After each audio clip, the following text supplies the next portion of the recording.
Alright guys, so this is the Vernee Mix 2, the first 3 bezel-less smartphone made by Vernee with an 18:9 ratio screen. And actually this phone on the paper looks pretty amazing, especially considering that it is sold at around 160 to 180 euros, but often it is also available at 130 euros when it's on sale. So quite a bargain considering what they offer. We have a Mediatek Helio P25 there, 6 GB of LPDDR4X RAM, 64 GB of internal memory, dual glass, a dual camera, a nice Full HD Plus screen. So on the paper, pretty much impressive stuff. So I have used the Vernee Mix 2 for 2 days already, so it's time to have a look at the very first impressions. And I actually want to start the first impressions with the cons of this phone. The Vernee Mix 2 doesn't have too many flaws, but some of them are quite significant considering what you do expect from your phone or from the Vernee Mix 2 specifically based on what Vernee did advertise. So let's start with the dual cameras. This is the official Vernee website. It's the subpage for the Vernee Mix 2.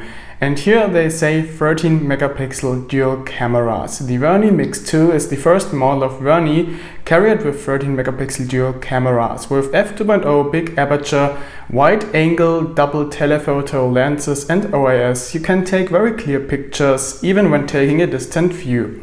Also, the background blurring is more natural and prettier when shooting people.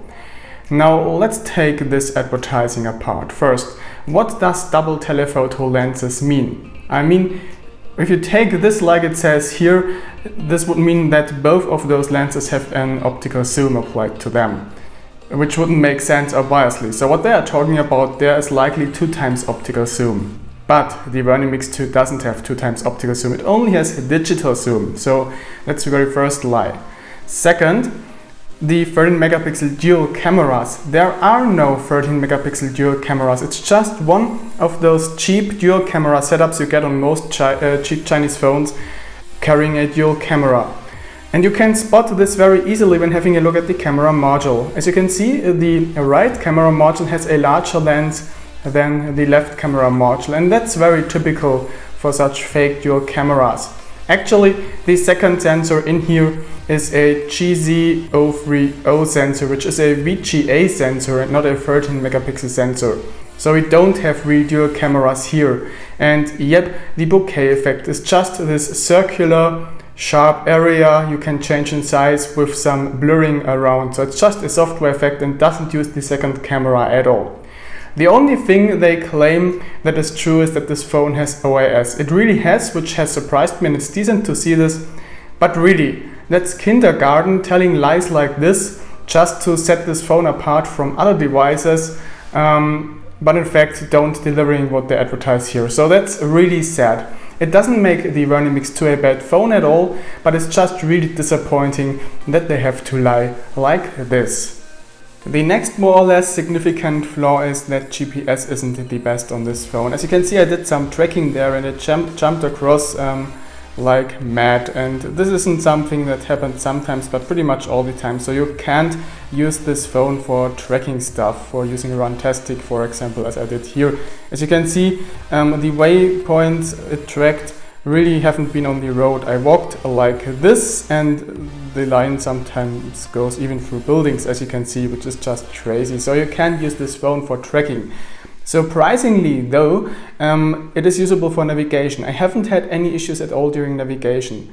No jumping or anything like that, it just worked. So I don't know if this is GPS problem, hardware problem, or if this is some kind of software bug, whatever it is right now, the Vernee Mix 2 can't be used for tracking purposes, but for navigation it's fine. So just so you know this. And it also has a gyroscope and compass, which both do work. So if you are walking and navigating, the map will automatically move into your direction, which is very convenient. So yeah, that's the two main flaws this phone has. Now let's come to the better stuff. First of all, build quality, which is pretty decent, especially considering the price tag again and what this phone offers. We have a very sturdy metal frame with a metal chassis inside. Very sturdy, as you can see. I can apply quite some force on there, and there's just very minimal bending of the body. Really sturdy phone. And the glass feels pretty good as well. The front is fairly slippery, has some oleophobic properties to it, so it won't attract fingerprints too fast. Only the back cover is a fingerprint magnet, but both is made from glass. The front and rears are both made from glass. What's a little bit disappointing is that the fingerprint scanner can be pressed inwards a little bit when pressing on it, which feels a little cheap, but well, you aren't pressing on it that hard all the time, so it doesn't really matter to me. The phone is also quite slim in my opinion, and the camera module doesn't stick out too much, which is fine too. And what's very nice to see is that we have a status LED here, and there also is a light sensor and proximity sensor, which a lot of those true bezel-less / full view phones are missing. So when I turn on the screen, you see that this isn't the standard true bezel-less design you probably know, for example from the Doogee Mix or even in the first Xiaomi Mix. What they did here is to basically use the full view design we know from a couple of other phones, like for example the Samsung Galaxy S8 or even the Mediatek S2 with the rounded corners and the 18:9 ratio, and combine it with the classic true bezel-less design. So it's basically a full view phone with the screen moved upwards slightly, so you don't have symmetric upper and lower bezels anymore.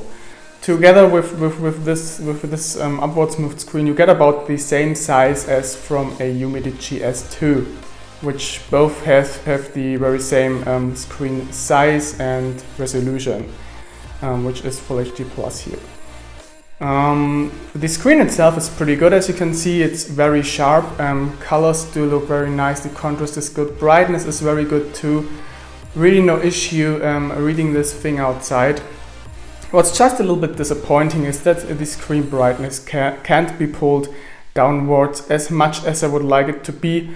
I mean, look at this. This isn't the lowest screen brightness I have seen to date, which can be a bit uncomfortable at times at night.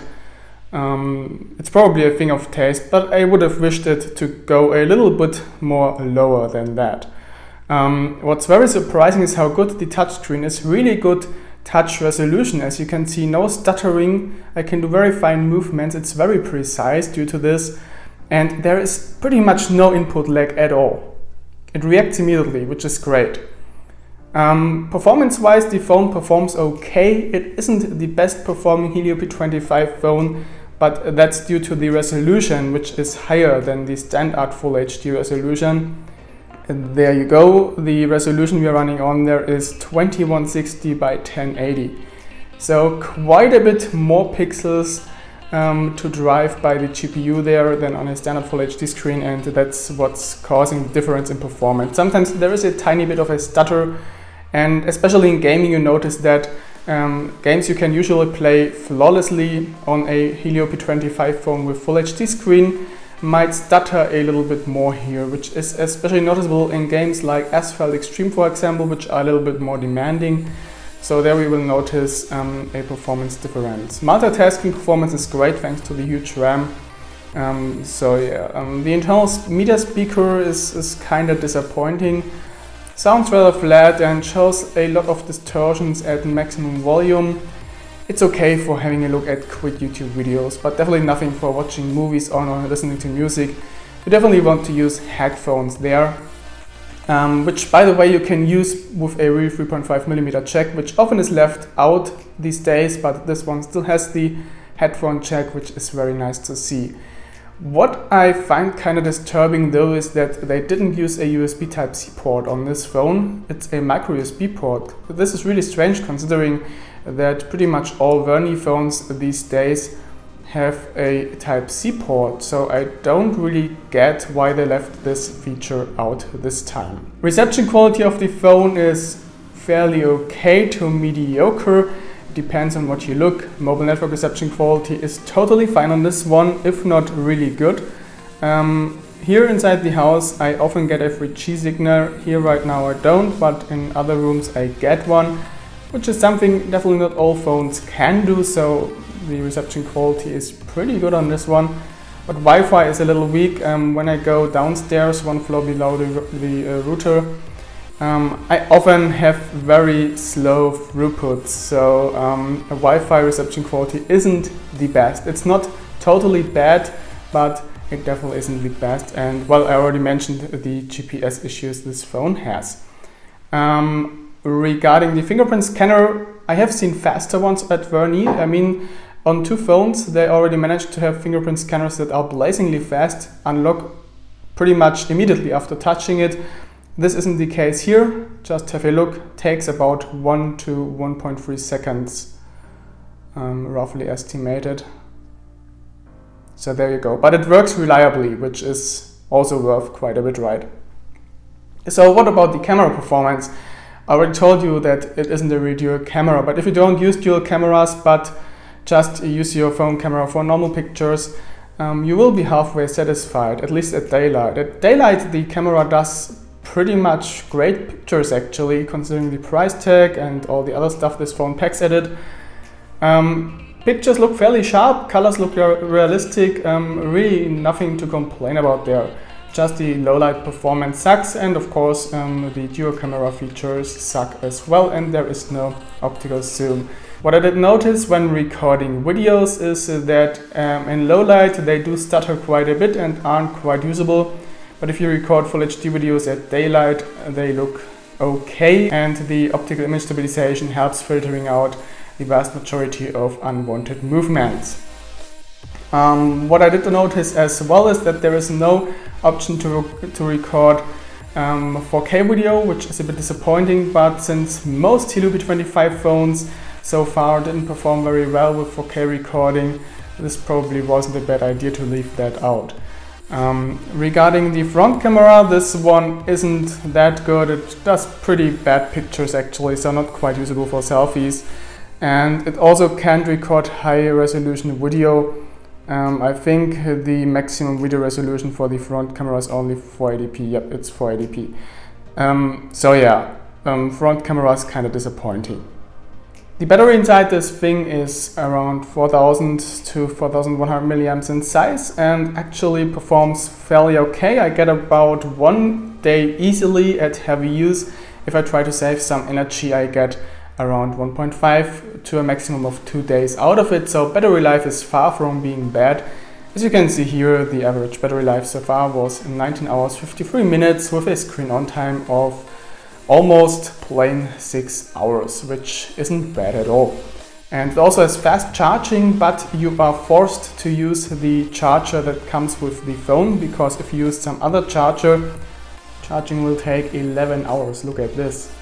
Just insane. And this, by the way, was the result with another Pump Express Plus charger from the Umida GS2. But when I used the PE Plus charger that comes with this phone, it only took 1 hour 30 minutes to charge the battery from 20 to 100%, which is a great result in my opinion. It's just sad that you can't use any power supply you want, right? So, long story short, the Vernee Mix 2 basically is a pretty decent phone, at least if you can live with the small weaknesses in reception quality and don't need a dual camera.